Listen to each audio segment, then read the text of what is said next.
Colorado safety makes unthinkable career announcement to keep Deion Sanders happy. Colorado faces Arizona State. Next, on November 22nd, it is expected to be one of the Buffalo's most emotional nights of the season, even if it may not have any bowl implications. This one hits different, like the final page of a long, chaotic book. The record won't capture the story of the players who will enter Folsom Field for the last time. Their emotions heavy but their helmets buckling, as Colorado stands at 3-7. Every locker room experiences senior night differently, in performing one last time under the lights feels like a picture-perfect goodbye. Before senior night, Colorado safety Ben Finiseth just dropped one of the season's biggest surprises. When asked what the emotions would be like on Saturday, he shrugged in that honest, unfiltered way players do before the reality hits. Yeah, so it's actually not going to be my last game in Folsom because I have another year.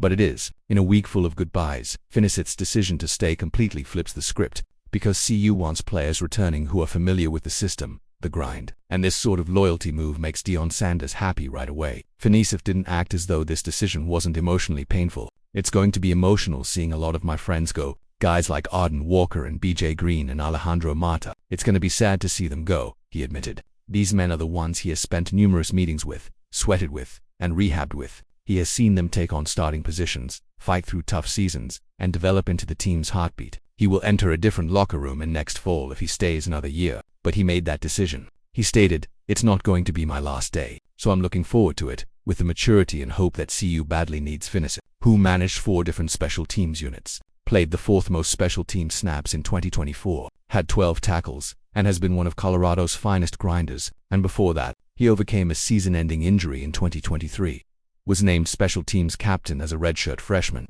and developed his whole persona around being the worker no one outworks. His narrative has always been about perseverance, from being a two-way high school standout in Durango to being the quiet glue guy at CU. He is now running it back for another year because the program, it still means a lot to him. Colorado prepares for emotional senior night send-off. This week's preparation for Colorado's clash with Arizona State seems like one of those strange turning points of celebration and farewell. The locker room isn't going into Saturday empty, even though the Buffs aren't going to a bowl at 3-7. After weeks of being tossed around, players like Julian Lewis, who is now starting at home in Folsom, have given the club a fresh start, although his 299-yard effort against West Virginia didn't instantly make everything better. It did serve as a reminder to the fans that despite all the chaos, injuries, and late-night kicks, something is actually developing here. Now, under the spotlight once more, he has his first real opportunity to show Boulder what the future holds. But the emotion of the night isn't really about the record or the matchup. It's about the guys who won't be walking out of that tunnel next year. That's why Ben Finiseth's words hit different.